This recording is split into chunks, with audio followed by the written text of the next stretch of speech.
Welcome back to my film and TV channel. You're all staying safe and well. We're over to Channel 5 today for a 4-episode mini-series. A British thriller. Well, that's what they say anyway. Well, yes. A bit of a mixed response to this one. Personally, not brilliant, but there are levels to which you might enjoy this. So we'll talk about something called, well, The Game. Yes, I remember a Michael Douglas film back in the day called The Game. But yeah, I think that was a little bit more entertaining than this. But anyway, this stars, amongst others, Jason Watkins, Sunitra Sarkar and Robson Green. So interesting. When I sort of did my TV Time review of the week, I knew this was coming out. I thought Robson Green, Jason Watkins, yes, in a thriller, serial killer thriller as well. I was interested, to put it that way, not in a good way. It was aired in the United Kingdom from 12th of May 2025. Yes, on 4 consecutive nights. So I couldn't binge watch this. I had to wait each night with bated breath. Probably not. Directed by Tom Greaves, written by Tom Greaves as well.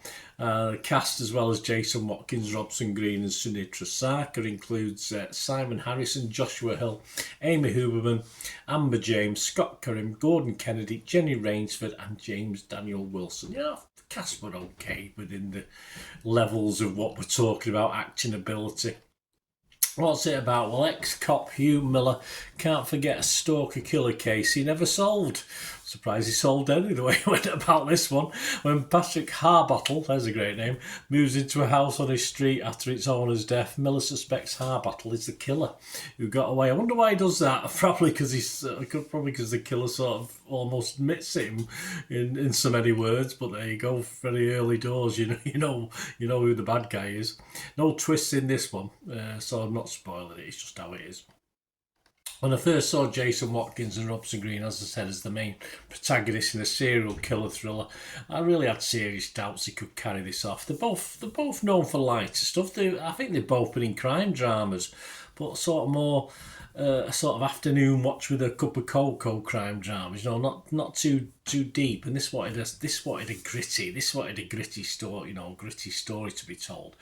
And it's sort of, it's not really the slippers and cocoa drama that we get that these two guys, I think, have generally starred in the past. I might be wrong, they might have done bigger, harder, grittier stuff, but from memory, not particularly. Not peak 9 p.m. serial killer gritty fare, that's for sure. And from the off, they look ill cast to me. Although Channel 5 do have low expectations on storylines, but even so, the first dramatic 5 minutes introduction is sadly daft rather than thrilling for this one. And it's not one of these that gives it you then goes back in time. It's actually interesting to see it goes forward in time. So that's unusual. Usually you get this sort of end of a story, or more or less the end of a story sort of at the beginning or halfway through, don't you? And we catch up with it. But this is pretty straightforward, which is I always appreciate. I was a bit distracted by Robson Green's hair. I assume it's a wig, I don't know. I'm not seeing him recently, but it just looks a little bit action man-y, a little bit plastic. His acting, well, rather than sinister, it's just comedic really, and just a little bit cringe-worthy. It's not supposed to be funny, but his little winking of the eyes and all this sort of thing, it's a bit hard work, to be honest with you. I like the fact that Jason Watkins plays a retired detective who, based on the fact no one turns up for his leaving due, etc., isn't overly respected. It's a bit harsh on him, and of course that plays into Jason Watkins' sort of character trait, really. So you wouldn't expect him to be a hard, grizzled police detective, but of course he has to sort of play the part when it comes to this story. And despite his best efforts, like Green, I think he struggles with the part, and yes, the material though. But by episode 3 and 4, at least he's giving it his all. He's really going all in on this, and he's probably of the actors in this. I thought he did the better job of a poor story and a poor plot in theory. I mean, you get the frustrated female neighbour sort of prick tease, a needless setup for just cringy. A lot of this series is cringy, and not just from the two leads, as other characters as well, make it a bit wishy-washy. All the 10 scenes, and there are plenty, are just generally painful to watch and not enjoyable to watch. as Watkins is asked to act more troubled like Green's character. He's never really convincing in either of them, but as I said, at least Watkins had a good go by the end. At least he was getting in the swing of it and trying. As a detective, of course, Watkins' character is seemingly bland, uninspiring. As a retired detective, he also becomes a total idiot. So not only is he bland and uninspiring, and he just makes stupid decisions, which obviously make the plot move along, but give you serious doubts about whether you're watching this and whether you should stop watching it. And I'm sure some people did. There's some positive, although a lot might have given up beforehand. I quite liked episode 3. I'm not saying episode 4 was a great finish, and I think it was mainly because the two main protagonists spend less time together, and when it turns into more a criminal investigation, it's a little bit better. The fact that these two aren't rubbing off against each other and making your eyes roll in the back of your head. The fact they spend less time together in episode 3, I think it was a little bit more enjoyable. But so in a brain into neutral sort of entertainment mode. But as soon as they get back on the screen together, it just makes you cringe. Anita Singh from the Telegraph, she liked it. Yeah, Anita Singh, well done, Anita. 4 out of 5 she gave it. She said Murder Antiques and Robson Green in a polo neck. I mean, Robson Green fans might like it. I just think they'd be a bit disappointed in what he does.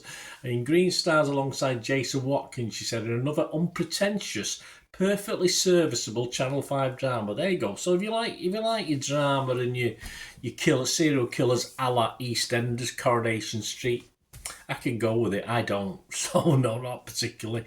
I mean, then again, Anita actually does enjoy Channel 5 stuff as well. But there are many who don't, including my good mate Dom Robinson from DVD Fever, who gives honest opinions. There's always, guys, if you go on Internet Movie Database, there's a lot of his stuff on there. Always give it a read. Always worth the read.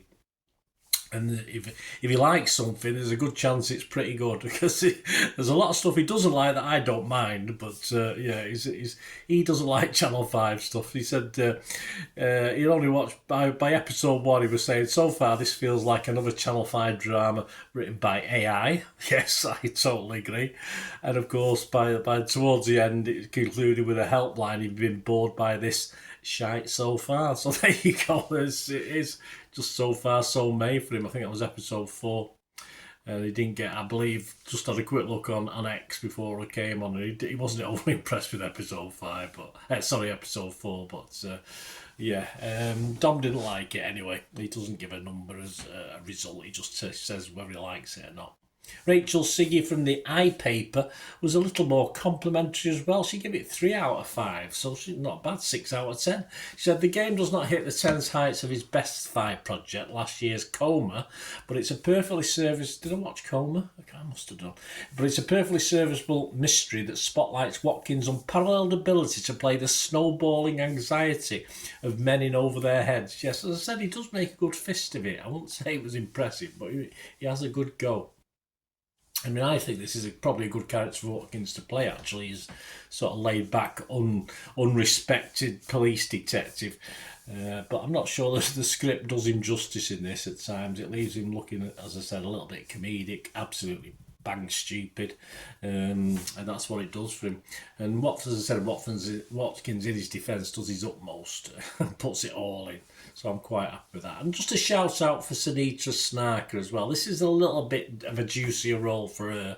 And I thought she's all right in a sort of quaint sort of way. But the less said about poor Robson Green, the better. A new Christmas album, perhaps with his old mate, if he's still knocking around, might be his way to go. But or a detective in an old 50s, 60s based crime drama with some vicar involved. I can't remember the name of it now. It was that obscure, but it goes on. It's been going on for a long time. It might have finished now. I don't know.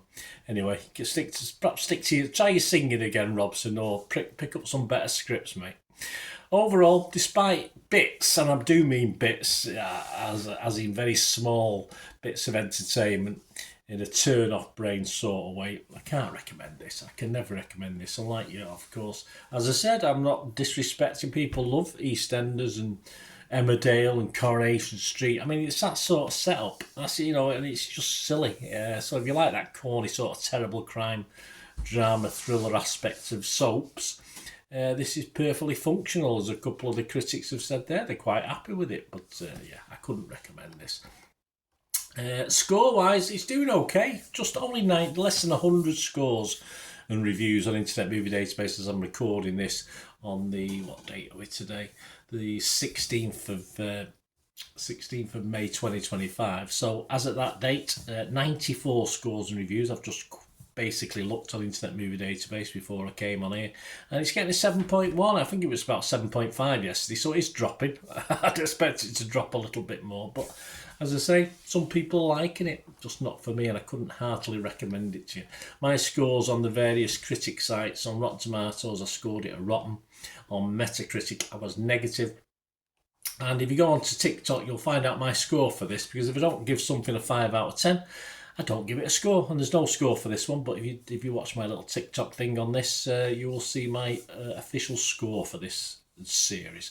There you go, guys. Let me know what you think. As I say, it's we've all different opinions. I hope you enjoy how I try and do the reviews. I give you my views and also look at other people's, because sometimes if I'm negative, they can be positive and vice versa. So it's nice to give you a rounded view of something, and yeah, that's what I've done with this. So hope you enjoyed the format, how I do it. If you want to help support the channel, I'm always, I'm not too proud to accept any sort of financial help from anybody. We do have memberships for this and the football side that I do as well. So if you're interested in doing that and supporting me going forward, very, very welcome, and thank you. Please, just for a bit more information on that, just stay watching and listening. To help me out, guys, if you watch the ads, if the ads on this, YouTube ads, that helps in a very little way, but it all helps. It all, watch the pennies and pounds look after themselves, they say, don't they? Or the pennies or the 10p's look after themselves. But if you watch the ads or follow the links on the ads as well, that's always a nice way to support the channel. If you sort of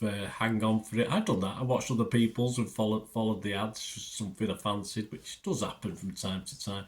Of course, you can support me by pushing that subscribe button as mentioned earlier, and that of course pressing the button so you know when these vlogs are coming out. And of course I'm always interested in your opinions, and of course if you can give us a like, that'd be wonderful as well. So thanks for watching, guys. Hopefully I'll join you very, very soon with something else. Until we meet again, I'll never ask one thing, don't I? Please stay safe, everyone. Bye for now.